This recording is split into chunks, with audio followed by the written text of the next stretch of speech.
Hello guys, welcome to our channel. आज हम class 11th के केमिस्ट्री का chapter number 2 structure of the atom का प्रॉब्लम नंबर 2.3 करने जा रहे हैं। Let's read the question. Question के अंदर हमें क्या कहा गया है? क्वेश्चन के अंदर कहा गया है हमें the Vividh Bharati station of all India Radio Delhi broadcast on the frequency of 1368 kilohertz. Calculate the wavelength of the electromagnetic radiation emitted by the transmitter. Which part of the electromagnetic spectrum does it belong to? तो हमें क्या बोला है, हमें क्या बोला गया है? देखो यहाँ पर हमें सबसे पहले बोला गया है कि फ्रीक्वेंसी दे दी गई है। फ्रीक्वेंसी हमें जो है क्वेश्चन के अंदर दे दी गई है, साफ साफ लिखा हुआ है कि फ्रीक्वेंसी कितनी है। फ्रीक्वेंसी है हमारी 1368। कितनी है? 1368 किलो हर्ट्स। किलो का मतलब कितना होता है? 10⁻3। ठीक है, और क्या हो जाएगा? हर्ट्स। तो ये हमें फ्रीक्वेंसी दे रखी है और हमें साफ साफ बोल रखा है कि हमें क्या निकालना है? वेवलेंथ निकालना है।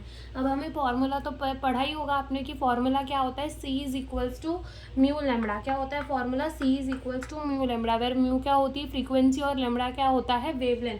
हमें निकालना है वेवलेंथ। तो वेवलेंथ कैसे निकलेगा? जब वेवलेंथ को निकालना होगा तो क्या होगा कि C ऊपर चला जाएगा, म्यू नीचे आ जाएगा, तो C अपॉन में क्या हो जाएगा? म्यू। C की वैल्यू लिख दो। C क्या होता है? स्पीड ऑफ द लाइट, जिसकी वैल्यू कितनी होगी? 3 × 10⁸ मीटर पर सेकेंड। ठीक है, क्या होगी? मीटर पर सेकेंड। और फ्रीक्वेंसी की कितनी हमारी वैल्यू दे रखी है?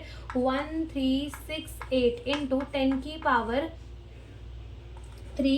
हर्ट्स। ठीक है, ये हमारी किसकी फ्रीक्वेंसी हो जाएगी? सॉरी, ये हमारी क्या है? फ्रीक्वेंसी की वैल्यू। फ्रीक्वेंसी की यूनिट क्या होती है? हर्ट्स, यानी कि हम इसको 1/में लिख सकते हो। और C यानी कि स्पीड ऑफ द लाइट की कितनी यूनिट होती है? 3 × 10⁸ मीटर पर सेकेंड। ठीक है, तो ये मीटर पर सेकेंड, यानी कि सेकेंड नीचे आ जाएगा। अब सेकेंड से सेकेंड कैंसिल हो जाएगा।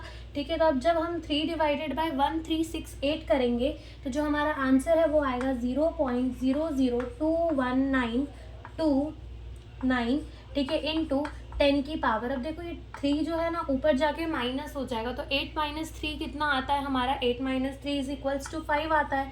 तो यहाँ लिख देंगे 5 और आंसर किस में होगा? मीटर में। अब देखो जब हम अपने डेसिमल को ना राइट में शिफ्ट करते हैं, ये जो हमारी पावर है वो क्या हो जाती है? माइनस हो जाती है। तो शिफ्ट करते हैं डेसिमल को राइट में, 1 2 3 4 और 5, तो यहाँ पर आ जाएगा 219.29 मीटर। तो ये हमारी क्या आ जाएगी? ये आ जाएगी हमारी वेवलेंथ, जो कि हमें इस क्वेश्चन के अंदर पूछी गई है। डेसिमल कहाँ गया? सॉरी, पावर कहाँ गया? हमने डेसिमल को शिफ्ट किया, इसलिए पावर क्या हो गया? कैंसिल हो गया, और हमारी वेवलेंथ कितनी आ गई? 219.29 मीटर हमारी वेवलेंथ आ गई। ठीक है, और ये कौन सी वेवलेंथ है? रेडियो वेव की। ठीक है, ये कौन सी कैरेक्टरिस्टिक है?